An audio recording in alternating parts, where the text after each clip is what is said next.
আসসালামু আলাইকুম প্রিয় শিক্ষার্থীরা। ঢাকা বিশ্ববিদ্যালয়, জাহাঙ্গীরনগর বিশ্ববিদ্যালয়, চট্টগ্রাম এবং জগন্নাথ বিশ্ববিদ্যালয়ে ভর্তি পরীক্ষা কিন্তু চলছে। সামনে তোমাদের জন্য রয়েছে ধামাকা অফার। ঢাকা সিটির মধ্যে অন্যতম বিখ্যাত বিইউপি। এই বিইউপিতে আমরা জানি FASS এবং F3S এই দুটি ইউনিটে কিন্তু পরীক্ষা হবে। আমরা আজকে আমাদের ইউসিসি গ্রুপের পক্ষ থেকে তোমাদেরকে এই দুটো ইউনিটে সংক্ষিপ্ত আকারে ইংরেজিতে কোন অংশগুলো পড়লে তুমি সর্বোচ্চ ভালো করতে পারবা সেটা আমরা দেখাবো ইনশাল্লাহ। তোমাদের এই গাইডলাইনে রয়েছি আমি ইমন স্যার। ওকে, আমরা চলে যাই। বিইউপির জন্য তোমাকে বেসিক্যালি পড়তে হবে কি, যাদের টার্গেট থাকবে বিইউপি তারা কোন জিনিসগুলো গুরুত্ব দিয়ে পড়বে। দেখো, আমরা গ্রামার বিইউপিতে কিন্তু তোমার 35টার মতো প্রশ্ন হয়, অনেক প্রশ্ন। সো গ্রামার কিন্তু প্রচুর পরিমাণে তোমাকে পড়তে হবে। গ্রামার থেকে 14 থেকে 15টা কোশ্চেন থাকবে। গ্রামারের জন্য আমরা যে লিস্টগুলো করেছি দেখে একটু সবাই: sentence classification, close and phrase, sentence structure, close in details, parts of speech, noun and determiner, pronoun, adjective and adverb, verb classification, subject verb agreement, right forms of verbs, এই 10টা আইটেম। এছাড়াও আরও কিছু রয়েছে, সব একটু দেখবো আমরা। 11 নম্বর non finite verb, conditional sentence, tense and sequence of tense, modal auxiliary, comparison of degree, voice change, narration, number and gender, inversion, positive verb. Okay, এগুলো হচ্ছে top most important. Then preposition and conjunction, tag question, article, parallelism, agreement, subjunctive, redundancy. আমি প্রত্যেকটা আইটেমই এখানে include করেছি, কোন আইটেমকে বাদ দেয়নি। কেন জানো? কারণ যেহেতু অনেক প্রশ্ন গ্রামারই তোমার 15-16 কখনো 20টা প্রশ্ন গ্রামার থেকে চলে আসে। সো তোমাকে সবগুলাই পড়তে হবে। কিন্তু তুমি যদি আমাকে বলো যে স্যার এত এত আইটেম আমি পড়তে পারবো না, আমাকে একটু অল্প 8টা 10টা আইটেম দেন যেখান থেকে পড়লে কমন চলে আসবে, আমি মার্ক করে দিচ্ছি। দেখো, প্রথমটা সেন্টেন্স ক্লাসিফিকেশন, এখান থেকে আসবেই। অর্থাৎ তোমাকে বলে দিবে নিচের কোনটি সিম্পল, কমপ্লেক্স, কম্পাউন্ড সেন্টেন্স বা কোনটি ইম্পারেটিভ সেন্টেন্স। এখান থেকে টপ মোস্ট ইম্পর্টেন্ট হচ্ছে ক্লোজ ইন ডিটেলস। এই ক্লোজের মধ্যে আবার নাউন ক্লোজ, এই নাউন ক্লোজটা হচ্ছে বেশি ইম্পর্টেন্ট। তোমরা নাউন ক্লোজের মধ্যে আবার তোমার হচ্ছে nominal, that close, embedded question important. Parts of speech খুবই গুরুত্বপূর্ণ, প্রতি বছরই প্রশ্ন হয়। প্রোনাউন এর ক্লাসিফিকেশন, রিলেটিভ প্রোনাউনের ব্যাপার আসবে, adjective and adverb, subject verb agreement, right forms of verb, top most important. Then এখান থেকে যেগুলো গুরুত্বপূর্ণ আমরা পাচ্ছি নন ফাইনিট ভার্ব। এখানে আবার তুমি সবচেয়ে বেশি গুরুত্ব দিবা জিরান্ডার ব্যবহার, অর্থাৎ কোথায় কোথায় আমরা ভার্ব প্লাস আইএনজিকে ব্যবহার করব। Conditional sentence very very important. আমরা জানি কন্ডিশনাল থেকে কি পড়তে হবে, ইফ এর নেম পড়তে হবে, অ্যাজ ইফ অ্যাজ সিন্স এর নেম পড়তে হবে, উইশ পড়তে হবে, আনলেস এবং ইনকেজের ব্যবহার পড়তে হবে। Clear? Then tense and sequence of tense খুবই গুরুত্বপূর্ণ। মডেল অক্সিলারি তোমাকে পড়তে হবে। ডিগ্রি ওটা অত্যন্ত গুরুত্বপূর্ণ। ভয়েস চেঞ্জ, ন্যারেশন 100% শিওর থাকো এখান থেকে তুমি 2টা থেকে 3টা প্রশ্ন কমন পাবা, ভয়েস এবং ন্যারেশন। নাম্বার জেন্ডার থেকেও কিন্তু বিপিতে প্রতি বছরই প্রশ্ন হয়, কোনটা সিঙ্গুলার, কোনটা প্লুরাল, কোনটা ফ্যামিলিন, কোনটা ম্যাসকিউলিন। চমৎকারভাবে কিন্তু এখান থেকে প্রশ্ন হয় এবং মচৎকারভাবে তোমরা কিন্তু ভুল করো। সো মচৎকার আর চমৎকার পার্থক্যটা জানতে হবে, চমৎকারভাবে উত্তর করতে হবে। ক্লিয়ার? আচ্ছা, এখন আরও কিছু গুরুত্বপূর্ণ আইটেম রয়েছে। প্রিপোজিশন অ্যান্ড কনজাংশন থেকে প্রতি বছরই প্রশ্ন হয়। ফর, সিন্স, ডিউরিং এর ব্যবহার, বাই দ্য টাইমের ব্যবহার, হ্যাঁ, ইন, অন, এদের ব্যবহার তোমাকে কিন্তু জানতে হবে। আর্টিকেল 100% প্রশ্ন আসবে এবং এখান থেকে সাবজেক্টিভটা খুবই খুবই গুরুত্বপূর্ণ। এগ্রিমেন্টটা অত্যন্ত গুরুত্বপূর্ণ। এই যে আমি তোমাকে আইটেমগুলো বললাম গ্রামারের জন্য, এই আইটেমগুলো তুমি সবচেয়ে বেশি গুরুত্ব দিয়ে পড়বা। আমি আশা করি এই আইটেমগুলো ভালো করে পড়লে তোমার ইনশাল্লাহ তোমার গ্রামার থেকে কমন চলে আসবে।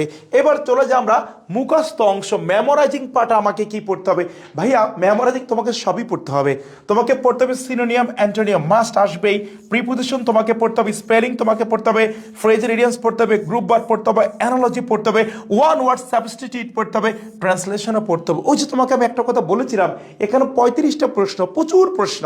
প্রশ্ন যেহেতু অনেক বেশি, এজন্য তোমার কোনো কিছু বাদ দেওয়া যাবে না ভাই, এখান থেকে সবই আসবে। ওকে, যদি কেউ একান্ত বোর্ড মনে করো তুমি চাইলে ট্রান্সলেশনটাকে বাদ দিতে পারো, বাট বাকি সবগুলো থেকে আসবে। এই যে ওয়ান ওয়ার্ড সাবস্টিটিউট, তোমরা অনেকে এটা বুঝো না, এইটা কি? এটা হচ্ছে এক এক কথায় প্রকাশ, বাংলায় পড়ছো না, জুতা যে মেরামত করে তাকে মুচি বলে, হ্যাঁ, who mends the shoes is called cobbler, এরকম আর কি, ওয়ান ওয়ার্ড সাবস্টিটিউট, এখান থেকে প্রশ্ন আসবে, তোমাকে পড়তে হবে ভাই এগুলো। Okay, then English literature, this is the fact. এই জিনিসটাই কিন্তু আমরা অনেকে ভুল করি। বিইউপিতে কিন্তু ভাইয়া নিশ্চিন্তে তুমি থাকো, ইংলিশ লিটারেচার থেকে প্রশ্ন আসবেই। এখন তোমাকে জানতে হবে কোন ইউনিটে আসবে, এটা আসবে FASS। ওকে, FSSS যেটা, সেখানে কিন্তু এখান থেকে প্রশ্ন মনে করো, ধরে নাও যে আসবে না, এখান থেকে ধরে নাও প্রশ্ন আসবে না, আসবে কোনটা কি বলতো, FASS ইউনিটে। এই ইংলিশ লিটারেচার থেকে তোমাকে যেটা পড়তে হবে, দেখো ইংলিশ পিরিয়ড, বেসিক কিছু ইংলিশ পিরিয়ড আছে, এই বেসিক ইংলিশ পিরিয়ড তোমাকে পড়তে হবে। আচ্ছা, দেন ফেমাস পয়েট, বিখ্যাত কিছু কবি আছে, যেমন তোমার গতবারে আগের বারে আসছিল যে তোমার জেমস ল্যাংস্টন হিউজেস, এর পূর্ণরূপ কি, জেমস মার্চান্ট ল্যাংস্টন হিউজেস। এর আগে আবার আসছিল ডিএস লরেন্স, ডিএস এর ফুল ফর্ম কি, ডেভিড হার্বার্ট লরেন্স। তার আগের বার আসছিল তোমার who is called the poet of nature, প্রকৃতির কবি কাকে বলা হয়, উইলিয়াম ওয়ার্ডসওয়ার্থ। এবং এভাবে আসছিল কিন্তু উইলিয়াম শেক্সপিয়ারের জন্ম কত সালে, মৃত্যু কত সালে, এই বেসিক ইংলিশ লিটারেচার তোমাকে কিন্তু পড়তে হবে। দেন কোটেশন, বিখ্যাত উক্তি, the world is stage and all the man and women are very actor and actress, কে বলেছিল, উইলিয়াম শেক্সপিয়ার বলেছিল। মর্নিং শোজ দ্য ডে, কে বলেছিল। এই যে উক্তিগুলো আছে বেসিক উক্তি, এগুলো তোমাকে পড়তে হবে।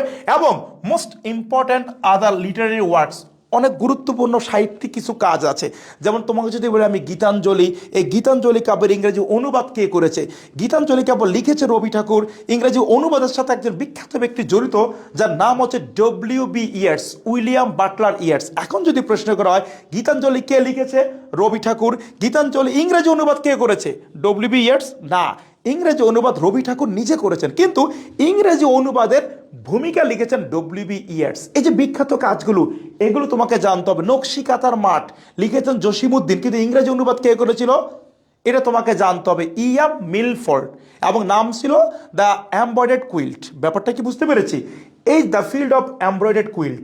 এইভাবে তোমার বিখ্যাত কিছু লিটারারি ওয়ার্কস আছে, এগুলো তোমাকে জানতে হবে। এটা কিন্তু FASS ইউনিটে আসবে, FSSS খুব একটা আসে না।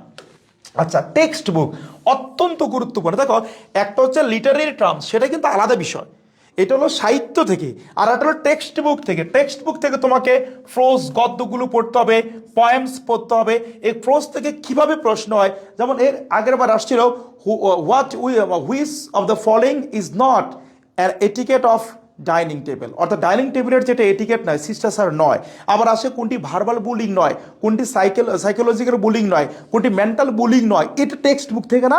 এরকম প্রশ্ন কিন্তু তোমার আসবে কোন ইউনিটে, FASS এখানে। ক্লিয়ার?